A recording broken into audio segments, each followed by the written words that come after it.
we go. Ah, another bigger one.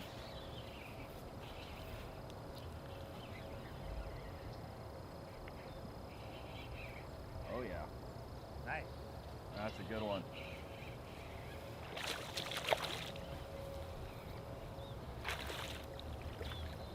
Get you. Oh, he's hefty. Yeah. Right there, right in the top lip there. Show you guys this bucket mouth right here on that paddle tail. It's got these rattles in the back that just drive them nuts. Really healthy fish. Look at that. That's what we do all day here. Beautiful fish.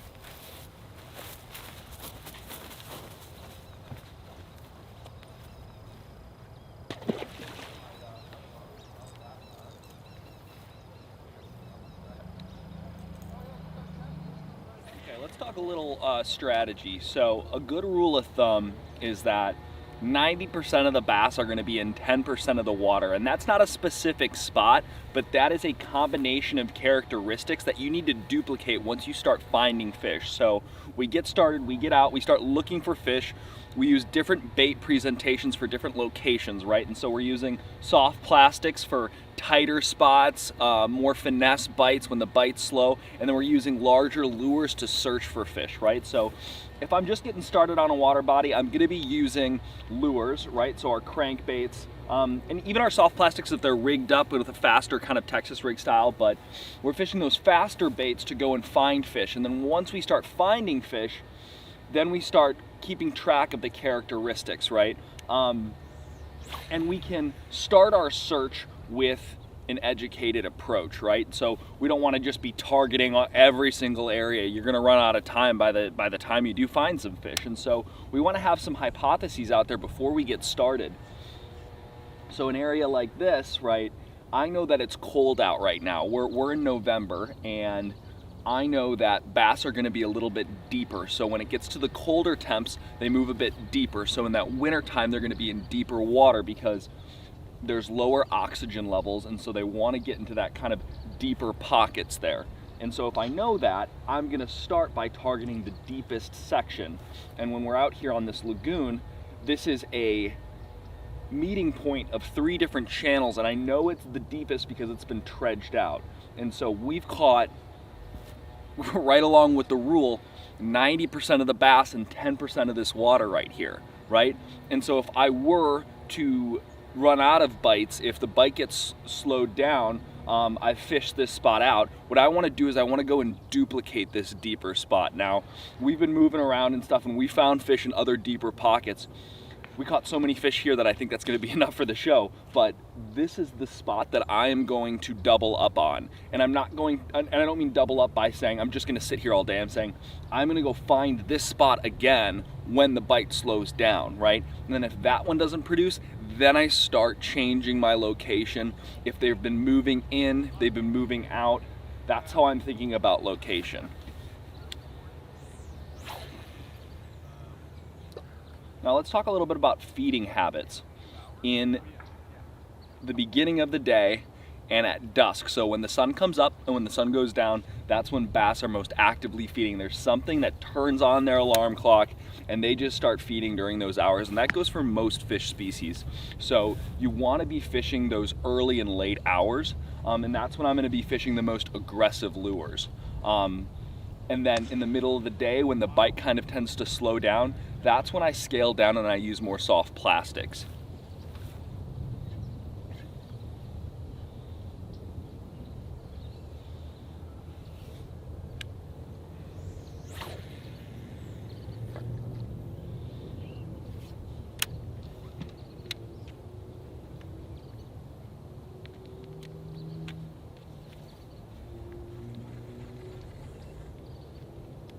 Retune this bait caster a little bit.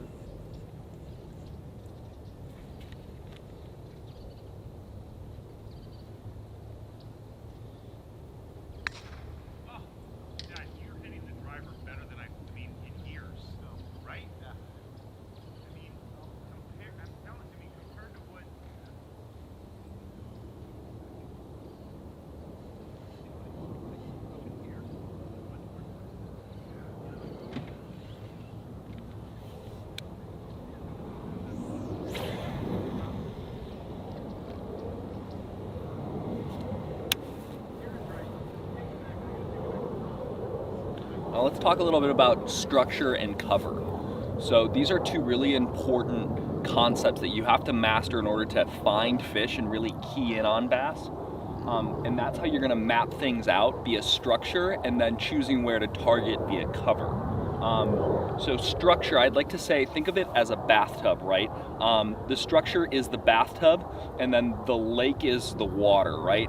And then everything that falls in on top of the water, including, rubber duckies and bars of soap and things like that, that's cover. So the structure is the makeup of a water body. It's the changes in depth, it's the transitions. And so it could be this point out here that juts out, and that changes the makeup of the water underneath. It changes the structure, the structural form, the bathtub, right? So a point or a hump in the water, or a hole, a big deep hole, an island, a sunken island that kind of juts up, right? These are forms of structure. They alter the depth, and those are key structural features. Now, I also want to consider changes in those structural features. So that could be a transition, not only in depth, but of consistency. So structure could also be the bathtub changing, the makeup of the structure changing, and that could be going from a grassy area to a muddy area, or a sandy area to a rocky area. And those transitions in bottom often are accompanied by transitions in depth, right? So that rocky point that will transition into a deeper hole, that hole is typically not rocky. It's typically going to be sandy or muddy or grassy or whatever it is. And so that's how I think about structure. And you can see structure and you can map it out by looking at lake maps. When you look at our where to fish location maps on our website, that's powered by FishBrain, and it was developed for us by Take Me Fishing. You can see these changes in depth that occur, and you can map up those spots. Bass use structure to navigate around their waterways, and so they will hold themselves according to transitions in that structure, and they will navigate and move along. And so I want to start out in the prime hours of morning and in dusk when the sun sets. I want to be on a key structural feature like a point or a hump or some big transition, because they're going to be staging there. And then in the middle of the day, I'm going to use the structural navigation chart. So they might be going along the shoreline transitions or through saddles. When they're moving in the middle of the day, I will be working different kind of water highways. So these channels here that are going back and forth, right? I think that they're going to be moving throughout the day to get to their next staging spot. So that's how I'm positioning myself. So that's structure. Now cover is what bass use to garner shade. They don't like sunlight. They don't like a lot of heat. They want to get underneath cover, which is all of the stuff that lays on top of the water body. So structure's the bathtub, water's in there, and then all the things that fall on top of the water or are laying within the water. So that would be like weeds and stumps and brush and docks and boats, everything that's providing shade. Now, it's not just shade, it's an ambush point. And so they want to get positioned underneath things, not only because of the benefits of the shade and the colder temps, but because it also gives them an ambush point to jump out and feed. So we map out our structure, we get onto a structural feature, and then we target those areas of cover. Now this is pretty wide open. It just so happens that they're holding in the deepest section here, and that's providing them the shade that they need. It's providing them the optimal levels of oxygen, and there's no cover. So be it, right?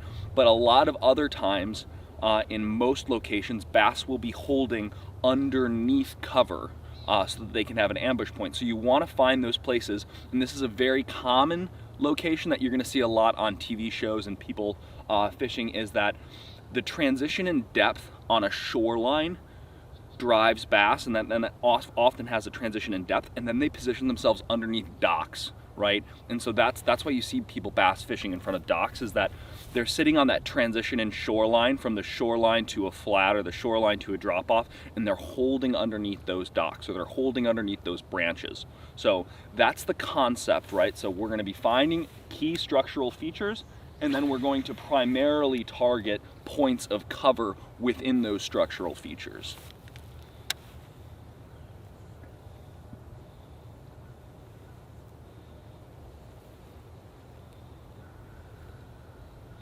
It doesn't always happen that way, though. I mean, the bass can just be anywhere, right? So it's 90-10, right? You just got to find that 10% location, right? And it could be a no cover spot, but it just so happens that that hole, that structural hole, is just the key to success here, and that's where they're staging. They're staging right there, and then as these shad are moving in and out through the channels, they're popping up out of the hole and just grabbing things. So not only are we getting all of our bass in this hole, it's like right when we get to the edge of the hole where they're staging, that's where we're getting the hits. So it's not only this 10% of the water, but 10% within this location is where we're getting the hits. It's just so fine point, and that's where we've caught 20 bass these past 2 days, are just right on that hole. And we've moved around and we've tried a bunch of different stuff. We've gone through these channels. We've tried a bunch of different tactics, and all of those tactics work well when the bass are there, but they're just not there. And so that's why that 90-10 rule is really important. But then staying flexible and knowing how to cover different locations and changing up your tactics so that when they move, especially, you know, if this was July and they're back here in these little boggy places trying to take shade under whatever they can get their hands on, whether that be, you know, marsh or fallen lumber or things like that, yeah, then we're jigging and we're ripping jigs through there, or we're, you know, working frogs on the top water, or we're wacky rigging and just trying to get right on top of spawning beds. They're going to be moving around, so you got to stay flexible and you got to find that key 10% spot and then duplicate it over and over and over again.